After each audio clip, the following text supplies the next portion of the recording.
8.871 puntos. Miramos al mercado, como suele ser habitual, cada martes con la ayuda de José Lizán, gestor de Reto Magnus y CAF en Quadriga Asset Managers. José, muy buenos días. ¿Qué tal? Muy buenos días. Arrancamos con un gran protagonista, ese comportamiento de la economía china. José, estábamos muy pendientes de cuál iba a ser el saldo de esa segunda economía del mundo, de su comportamiento tras un nuevo año de restricciones y en un momento en el que además se ha constatado la primera caída, por cierto, de su población desde 1961, lo que también indica un claro cambio de tendencia en el gigante asiático. Mirando a esa gran fábrica y a ese gran consumidor, ¿cómo hay que interpretar esa lectura de datos? Se bate las expectativas con el dato de crecimiento del cuarto trimestre, pero se crece un 3% en el año frente al 4,4% que se esperaba. ¿Cómo analizas esa radiografía, José?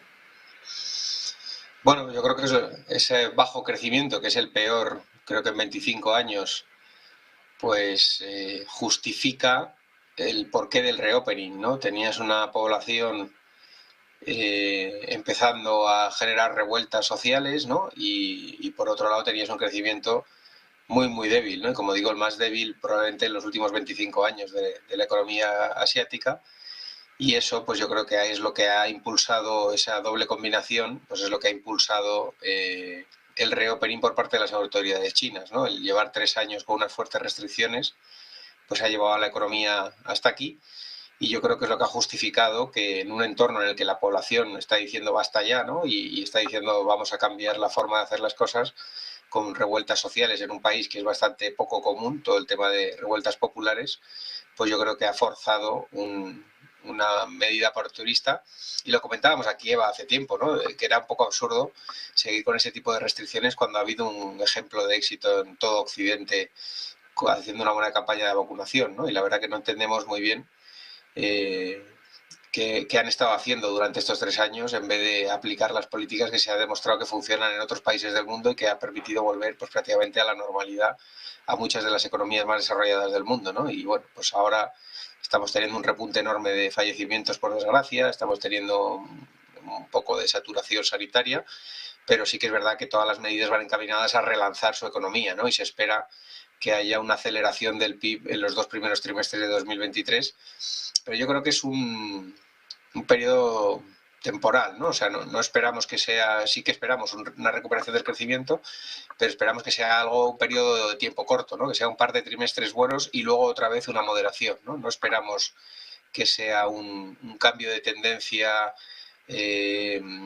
súper impulsivo, ¿no? Sí pensamos que se va a destensionar y que va a haber una reactivación, pero probablemente eso te dé un par de trimestres buenos y luego otra vez vuelvan las dudas, ¿no? Así que eso es un poco lo que esperamos ahora para la economía china, ¿no? Ese reopening, ese relanzamiento, pues que te dé cierto oxígeno, pero no nos olvidemos que el contexto internacional es un contexto de ralentización mundial y que uno de los principales sectores o segmentos de crecimiento de la economía china en la última década ha sido la exportación, ¿no? Y ahora se está intentando ir hacia un modelo más de consumo interno, pero la realidad es que un gran porcentaje del PIB chino depende del crecimiento mundial y el crecimiento mundial pues está en un momento de drenaje de liquidez, de endurecimiento de las condiciones de financiación, de caída del crédito y de ralentización económica, ¿no? Y en ese entorno pues va a ser difícil que vaya mucho más allá de un periodo de reactivación de un par de trimestres desde nuestro punto de vista, porque creemos que las dudas sobre el crecimiento mundial pues seguirán, aunque sí que es verdad que es un alivio, ¿no? Para el crecimiento mundial que China pues quite restricciones y que el consumo pues interno y todo el tema de la actividad o la libre circulación de personas dentro de China pues permita pues relanzar un poco el consumo y por ende la demanda mundial de bienes y servicios, ¿no? Pero pensamos que es algo coyuntural y de 2 trimestres, ¿no? Probablemente.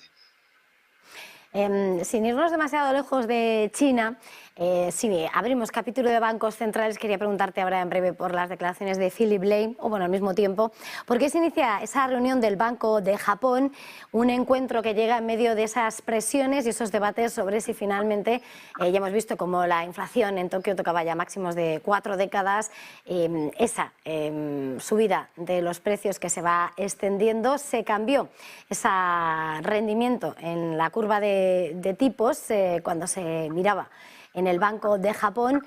No sé si podemos esperar, dentro de lo que está siendo la trayectoria de ese BOJ, cambios en esa política monetaria o nuevos pasos en ese endurecimiento mirando esos precios.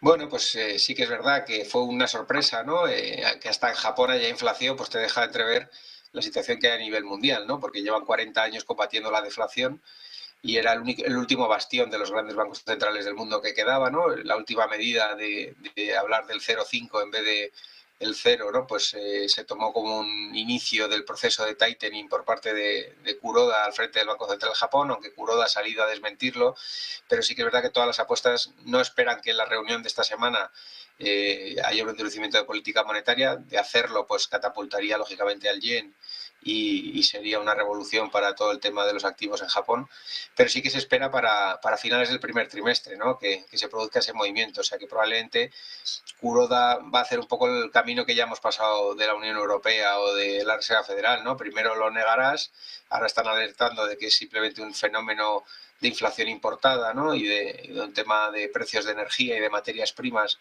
y nada tiene que ver con la situación de inflación interna y que eso no va a significar un cambio, ese va a ser el discurso, pero muy probablemente está preparando el camino pues para salir de una política o ser el último banco central del mundo que quedaba con una política de tipos ultra baja, ¿no? Y aunque, como digo, no se espera que sea en esta reunión, sino que se espera en la del mes de marzo, pero bueno, la verdad que lo que te deja entrever es que la presión inflacionista a nivel mundial, pues si se está produciendo hasta en Japón, que lleva 40 años combatiendo la deflación, pues está claro que hay factores impulsándola al alza, aunque como digo, Japón es una economía muy particular, pero sí que espero que sea en la reunión de marzo y no en la actual, donde probablemente si haya algún movimiento de tipos de interés, pues se pueda producir ahí, ¿no? Pero bueno, lo normal será que se produzca una normalización, ¿no? Que al final es salir de las políticas de tipos negativas o ultra bajas, aunque en Japón, pues lógicamente tiene que costar más porque llevan 40 años, como digo, en deflación y combatiéndola, ¿no? En este contexto y mirando a bancos centrales, lo que sí hemos tenido son esas declaraciones de Philip Lane, del economista jefe del Banco Central Europeo, a Financial Times, en el que sigue señalando por esa subida de tipos de interés y en el que dice que, si bien antes se hablaba de normalización, ahora de lo que se habla y lo que tienen que defender es esa política que lleve a cabo la restricción económica para frenar esos precios, al tiempo que va avisando, lanza mensaje a navegantes de que hay que ajustar los déficits y que los gobiernos tienen que prepararse para reconducir ese camino, esos déficits y un ajuste fiscal significativo en los próximos años. Pues si al ajuste monetario le unimos el ajuste fiscal, lo que vamos a tener es menor crecimiento y ralentización económica, ¿no? Y al final, pues es un doble efecto que a medio plazo pues tendrá sus consecuencias, ¿no? También estamos hablando de reducción de balance por parte de los bancos centrales y todos son medidas, al final, si nos fijamos, que van contra la actividad económica y contra la masa monetaria, ¿no? Al final lo que se está tratando es de drenar liquidez del sistema y tratar de controlar la inflación, ¿no? El gasto público también empuja la inflación al alza y al final pues lo que se están tomando es medidas restrictivas para ir frenando las presiones inflacionistas en una inflación de oferta, que la única forma que tienen los bancos centrales del mundo desarrollado para atacarla es enfriando su economía, ¿no? Y atacando a la demanda y atacando al consumidor y con políticas monetarias restrictivas. Y siempre hemos comentado lo mismo, ¿no? Los bancos centrales llegaron tarde, lo negaron, luego claudicaron y ahora se van a pasar de frenada, ¿no? Y muy probablemente tenga su lógica, ¿no? Porque al final, si ahora se relajaran, ¿no? Si ahora, por ejemplo, la Reserva Federal bajara tipos rápidamente o el Banco Central Europeo bajara tipos, probablemente tendríamos otro boom de la inflación, ¿no? Y al final lo que se trata es de anclar las expectativas a medio plazo, no a corto plazo, ¿no? Entonces, muy probablemente tengamos durante todo este primer trimestre datos de desinflación, porque ha habido caídas de precios de los chips, de precios de fletes logísticos, caídas de precios del pool eléctrico, del gas, del petróleo. Lógicamente todo eso tiene que venir a un alivio en la industria, ¿no? Y a un alivio en los márgenes de la industria. Seguimos teniendo presiones en salarios porque los convenios colectivos se están cerrando ahora con unas fuertes subidas y esos efectos de segunda ronda, y probablemente la inflación en Europa, pues hasta el mes de abril o a finales del primer trimestre no empecemos a ver que empieza ese proceso de desinflación más fuerte como se está produciendo en Estados Unidos, ¿no? Pero sí que se va a producir, ¿no? Y se va a ir viendo poquito a poco, pero probablemente los bancos centrales acaben su trabajo posteriormente y no cambien su discurso de política monetaria hasta bien avanzado el año, porque al final de hacerlo anticipadamente tendríamos un rebrote de la demanda y un rebrote de la inflación por ende, ¿no? Y yo creo que al final, por desgracia, hasta que no veamos que los datos de empleo empiezan a debilitarse, es muy probable que el punto de inflexión o el pivot point famoso de tanto de la Reserva Federal como del Banco Central Europeo no se produzca, ¿no? Así que probablemente tengamos que ver destrucción de empleo para que los bancos centrales empiecen a reconsiderar sus políticas monetarias, ¿no? Entonces, pues bueno, yo creo que entraron tarde y saldrán tarde, saldrán por detrás de la moderación de la inflación. Entonces sí que es verdad que se va a producir y que va a haber un alivio, pero los bancos centrales van a seguir con su política monetaria.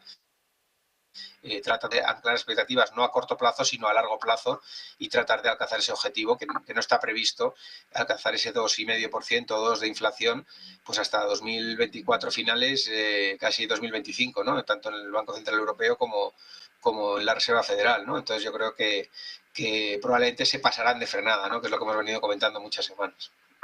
Antes de terminar, José, es verdad que Wall Street vuelve a la normalidad, negociación. Hay grandes bancos como Goldman Sachs que van a rendir cuentas, pero ya mirando al mercado español, el jueves es Bankinter quien arranca la temporada de resultados. Es el primero de los bancos, ese gran sector que pondera un 30% en el IBEX 35. Quería preguntarte, de cara a esta presentación de resultados, a este balance del año y del último trimestre del ejercicio, mirando a los bancos, ¿van a ser los márgenes de intereses las claves? Ver cómo van cambiando, ¿no? Con ese efecto de la subida de tipos de interés, o dónde van a estar las claves de esos resultados. Bueno, yo creo que va a haber una explosión o que va a continuar la explosión del margen de intereses. Es más que evidente, ¿no? El Euribor está donde está.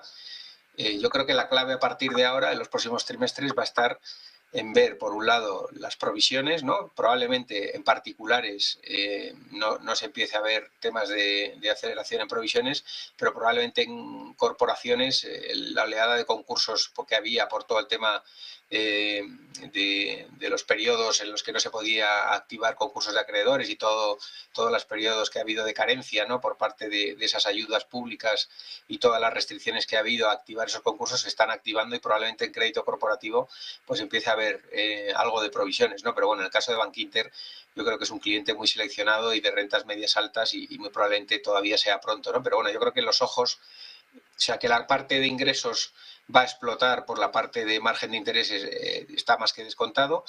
Yo creo que ahora las claves están en ver, uno, el ritmo de comisiones, cómo fluctúa, porque ahí se espera una ralentización y un decrecimiento del ritmo de las mismas. No hablo solo de Bankinter, sino hablo del conjunto del sector. Ver el ritmo de provisiones y ver cuándo se producirá pues el encarecimiento de la captación de depósitos, ¿no? Yo creo que es pronto para ver que los factores negativos empiezan a pesar. Yo creo que van a seguir pesando los positivos y probablemente, pues por si quieren una campaña de resultados todos los bancos espectacular, porque no ha dado tiempo a que la mora acelere, a que las comisiones se deterioren lo suficiente como para verse mermado, y tampoco ha dado tiempo a que las entidades bancarias empiecen a tener que extratipar la captación de pasivo, que todo eso va en detrimento del margen de intereses, ¿no? y de los ingresos de la entidad por comisiones, ¿no? Entonces yo creo que, como digo, este trimestre va a ser un trimestre muy bueno, muy positivo para la banca, porque no ha dado tiempo a lo malo a desarrollarse y lo bueno está en plena explosión, ¿no? Así que esperamos un muy buen conjunto de resultados de la banca. Y sobre todo yo creo que todo el mundo va a estar con ojos pensando o mirando los discursos en cuanto al ritmo de provisiones, de cómo están fluctuando los clientes, cómo están actuando, si está habiendo pues un tema de moratorias o de demora en los pagos de las cuotas. Yo creo que por ahí es donde puede venir las sorpresas negativas a lo largo del año, pero yo creo que, como digo, es muy pronto, ¿no? Yo no espero hasta el segundo semestre de 2023 que veamos pues que el deterioro en NPLs y en todo el tema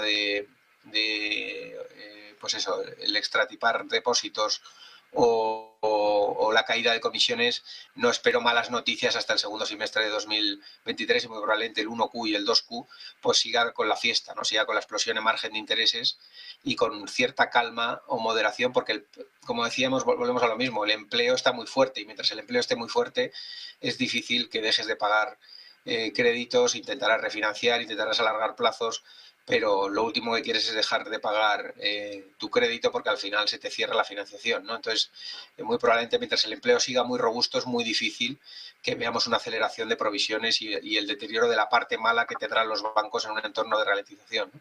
Así que esperamos un muy buen trimestral para el conjunto de bancos y para Bankinter en especial por ese segmento de rentas medias altas que muy probablemente pues esté en un momento muy dulce de resultados y ya subió guías para el conjunto del año y esperamos que sea unos resultados muy positivos este 2023 para la entidad, ¿no? Pues José Erizán, gestor de Reto Magnus y Café en Cuadriga Asset Managers, ha sido un verdadero placer, como siempre. Feliz jornada, feliz negocio.